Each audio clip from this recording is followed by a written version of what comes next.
Right on time for Hope TV Newswatch on this 19th day of May 2025.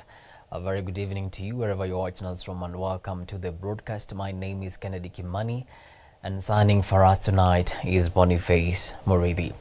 We begin with Trans Nzoia Governor George Natembeya is being held and will spend the night at the Ethics and Anti-Corruption cells after he was arrested by EACC detectives in connection with the high-stakes corruption probe involving over 1.4 billion shillings of public funds. The arrest took place on Monday morning after a raid at his Kitale residence in the Milimani area. The investigation focuses on alleged procurement irregularities, abuse of office, bribery and fraudulent payments tied to 3 major county projects. Among them, the rehabilitation of Kenyatta Stadium, construction of county headquarters and the Tom Mboya Hospital project. The Ethics and Anti-Corruption Commission alleges that the governor influenced tender awards and received kickbacks through proxies. The probe spans the 2022 to 2025 financial years. Swims like a duck, then it is a duck. This one is political persecution. It is not fight against corruption. And when this regime took over and they pretended to be having a bottom-up approach, kumbe it was a bottom-up fighting young people, very small fish, small people. Natembeya, he cannot harm anybody. He cannot harm a fly. The matters of corruption, it starts with the highest office on the land. It cannot go that you fight corruption in piecemeal that will pick up people depending on which side of political divide they are. Proper charges have been brought before the lawyers have been told why our client has been brought here. You find EACC circulating on social media accusations, trying to create the perception that governor is corrupt, trying to create the perception that there's been looting in Trans Nzoia.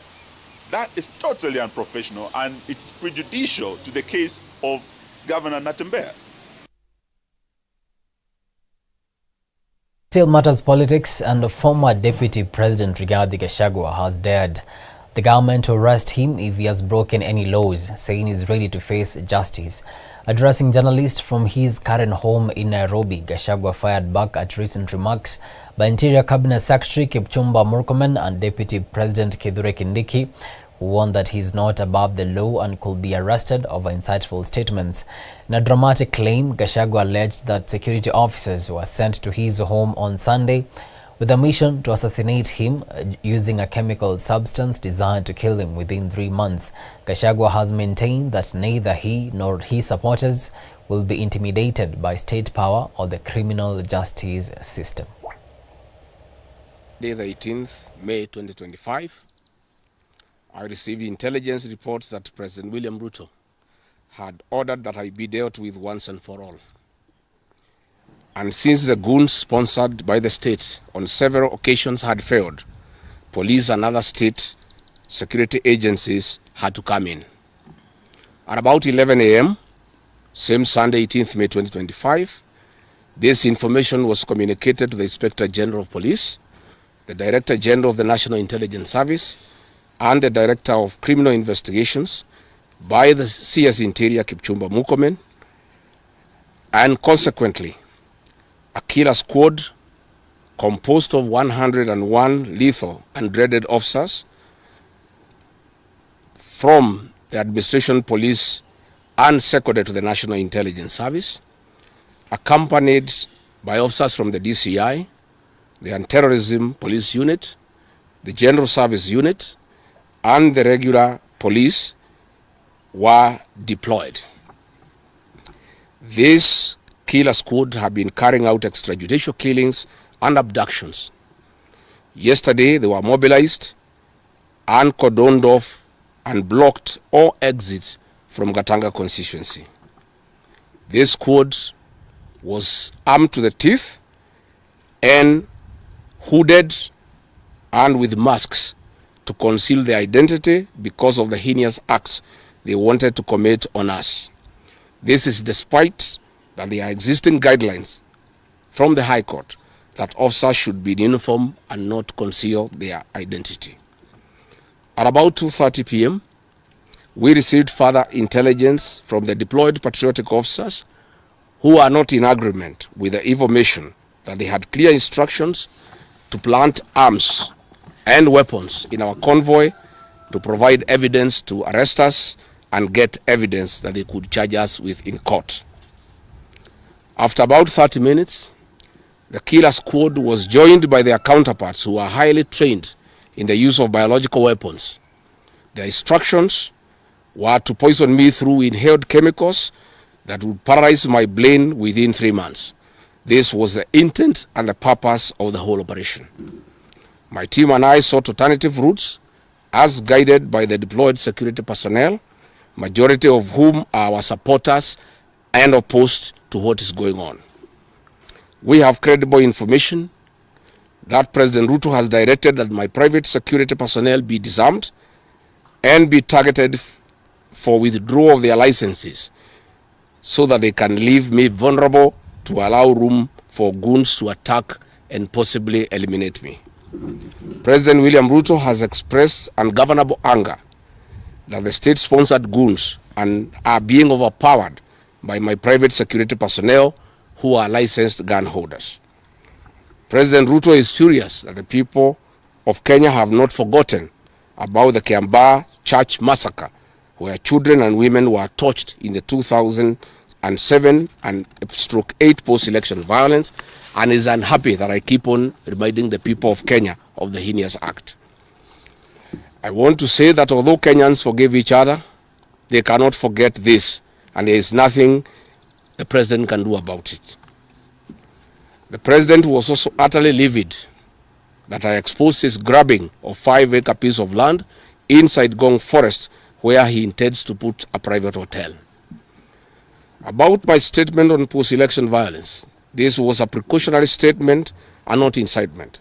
It is based on historical facts and past electoral experiences of 1992, 1997 and 2007 controversial elections, that we must have a free and fair election in 2027. It is my civic duty as a leader to remind IEBC, all agencies and institutions charged with election management, that they must deliver free, fair, verifiable and credible election. I have heard the CS Interior and other pretenders to the throne claim that they will not allow political violence. I urge them to walk the talk. Since November 2024, political violence of great magnitude has been meted on me, my family and my supporters. Not a single case has been prosecuted. For instance, on 28th November 2024, at a solemn funeral service in Limuru, Kiambu County, I was attacked by organized criminal gangs under police escort. On 28th December 2024, in Shamata, Nyandarua, an inspector of police flanked by criminal gangs threw tear gas canisters at me.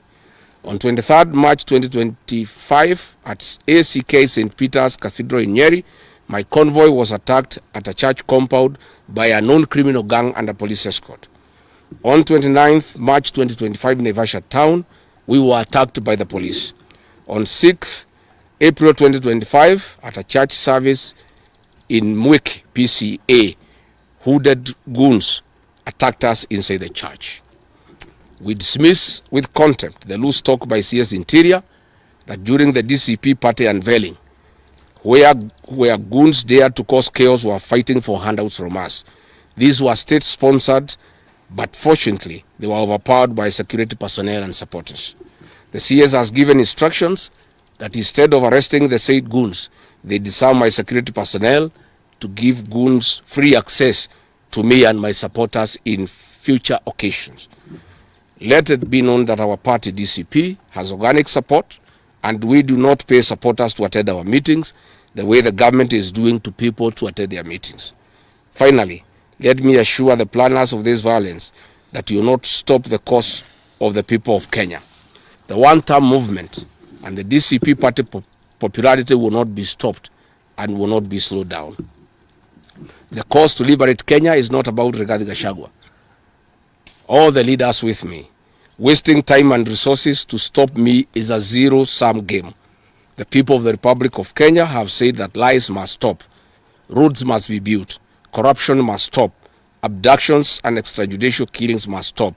Education and health systems must work. They are some of the things that are making the people of Kenya restless. We are putting our supporters on high alert that they have the right to express their frustrations if injustice is meted on us. My supporters and I will not be cowed or intimidated by the use of the criminal justice system to manage politics. The drama of waylaying us on roads should be stopped. If the government knows that I have committed a crime known under the laws of Kenya and identified in the penal code, they know all my homes. And I'm here. They know my Wamanyoro home.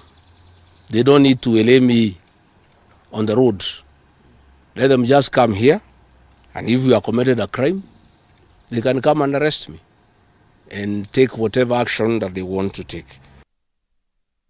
Away from that, and the United Democratic Alliance Party UDA has expelled nominated Senator Gloria Oroba from the party over claims of disloyalty and breaching party principles. UDA Secretary General Hassan Omar has confirmed the decision, saying it followed extensive deliberations by the party's disciplinary committee and was later endorsed by the National Executive Committee. Citing Article 29 of the UDA Constitution, Omar has revealed that a formal letter has already been sent to the Speaker of the Senate to initiate Oroba's removal. The party has nominated Consolata Wabwire Wakabubi from Bungoma County to take up her seat. According to UDA, with immediate effect, Oroba will no longer enjoy any privileges accorded to party members, nor is she authorized to represent or act on behalf of the party in any capacity.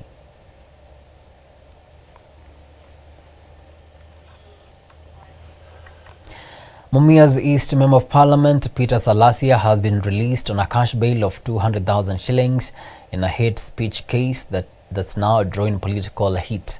Appearing at the Milimani Law Courts on Monday, Salasia's legal team decried what they call a barbaric arrest and claimed they were denied access to their client. They further urged the court to reinstate the MP's bodyguards, citing concerns for his safety. We have already raised issues with the issue of personal bond and invited this court to balance all the interests. Since the bond terms are not opposed, I'm minded to grant the accused person bond as follows. Is admitted to a surety bond of Kenya shillings 500,000 in the alternative cash bail of 200,000. There are two other issues which has been raised. The first one is about violation of accused rights in the course of arrests, as well as another application to have arms assigned to the accused security details returned. I will reserve my ruling on that two aspects, and I will deliver the ruling on the 4th of June. Briefly, and the High Court has temporarily stopped the vetting and approval of President William Ruto's nominees to the Independent Electoral Boundaries Commission. Justice Lawrence Mugambi has issued conservatory orders barring Parliament from proceeding with the process, citing constitutional concerns raised in a petition filed by activist Boniface Mwangi and Calvin Omondi. At the center of the challenge is the alleged irregular inclusion of nominee Hassan Nur Hassan, whose name did not appear in the original shortlist. The petitioners, represented by Senior Counsel Paul Mwite, argue the process lacked transparency and violated key constitutional requirements. The orders will remain in place until the 29th of May, when the court is expected to issue a full ruling. My Lord, this process is still ongoing. The same way they have moved to challenge the nomination, they can still move to this court to challenge the appointment once it is done. So the element of nugatoriness does not exist and is not capable of being satisfied. And would allow me to rely on the decision in the case of Adrian Kamoto Njenga versus the selection panel for the appointment of commissioners of the IEBC. Lord, this is authority number 1 on our list of authorities. My Lord, the issues were exactly the same.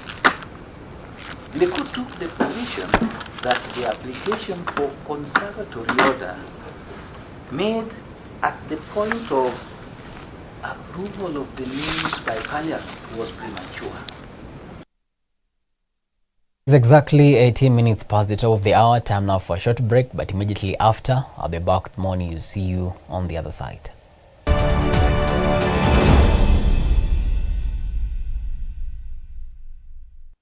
Hope TV is where you look and live, with an excellent selection of the best Christian programming consisting of local and international content, of inspirational stories, talk shows, Bible commentary, youth, health shows, children entertainment, contemporary gospel music, extended times of worship, live broadcast, news, movies, drama, Christian ministry programs, and so much more.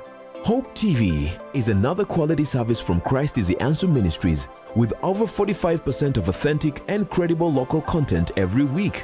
Hope TV is a sister station to Hope FM, Kenya's leading Christian radio station, with footprints across the country. Tune in to Hope TV, where you look and live. Going back to the heart of worship. Whether up the mountain or down the valley, we were created to worship God. Enjoy carefully selected worship music every Wednesday all day long. Oh, I will sing of the goodness of God.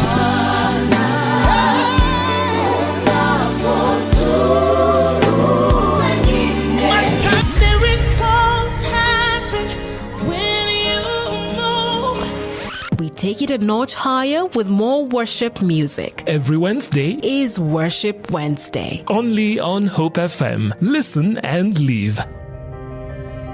Thank you for tuning in to Hope TV, your go-to channel for hope, inspiration, education, and wholesome entertainment.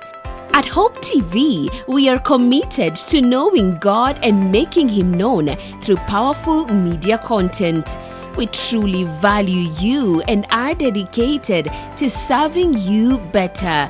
For feedback, inquiries, or complaints, reach out via WhatsApp or SMS on 0708 222 323. Email us at customerexperience@hopefm.org. Hope TV, look and live.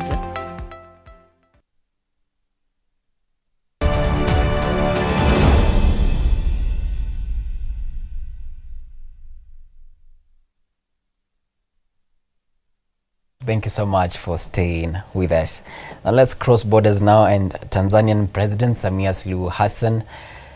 So Tanzania's main opposition leader Tundu Lissu will remain behind bars until the 2nd of June 2025 after his treason and sedition case was adjourned on Monday. The Chadema party chairman was brought before the Kisutu Resident Magistrates Court in Dar es Salaam, Tanzania, under heavy security. Lissu was arrested during a political rally on the 9th of April and charged the following day, though the court has not allowed him to enter a plea. His detention has drawn criticism both locally and internationally, with the European Union raising alarm over what it calls persistent human rights violations in Tanzania. These include arbitrary arrest of opposition figures and increasing pressure on media freedom.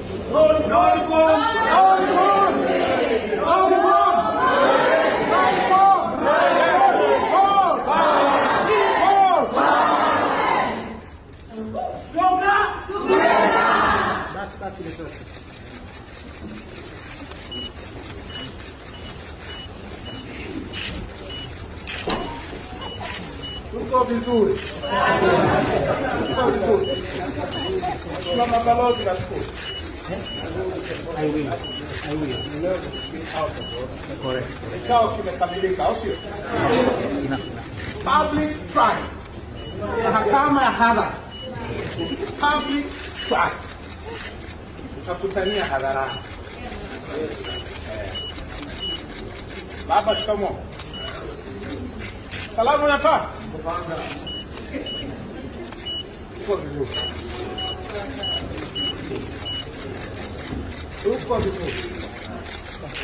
Wanayataka. Now, Tanzanian President Samia Suluhu Hassan has issued a stern warning to Kenyan activists, accusing them of meddling in her country's internal affairs under the guise of solidarity. Speaking publicly on Monday, Suluhu lashed out at what she called disruptive elements from Kenya, who she claimed had failed to bring change in their own nation and were now exporting political unrest to Tanzania. Her remarks come after a string of high-profile deportations, including former Chief Justice Willy Mutunga, activist Martha Karua, journalist Hanifa Adan, and Vocal Africa CEO Hussein Khalid. The group had traveled to Tanzania to support detained opposition leader Tundu Lissu, but were quickly detained and sent back to Kenya. Tumeanza kuona mtiririko au mwenendo wa wanaharakati ndani ya region yetu hii kuanza kuvamia na kuingilia mambo yetu huku. Sasa kama kwao wameshadhibitiwa, wasije kutuharibia huku.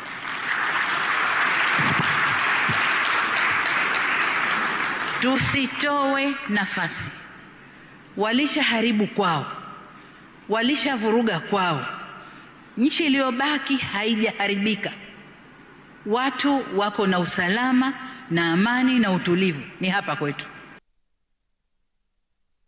Former US President Joe Biden has been diagnosed with advanced prostate cancer that has spread to his bones. According to a statement from his office, the disease is aggressive and Biden is now reviewing treatment options with his family. This news follows nearly a year after Biden withdrew from the 2024 presidential race amid growing concerns about his health and age. His exit came after a widely criticized debate performance against President Donald Trump, prompting Vice President Kamala Harris to step in as the Democratic nominee. Biden remains the oldest person to have served as president in US history.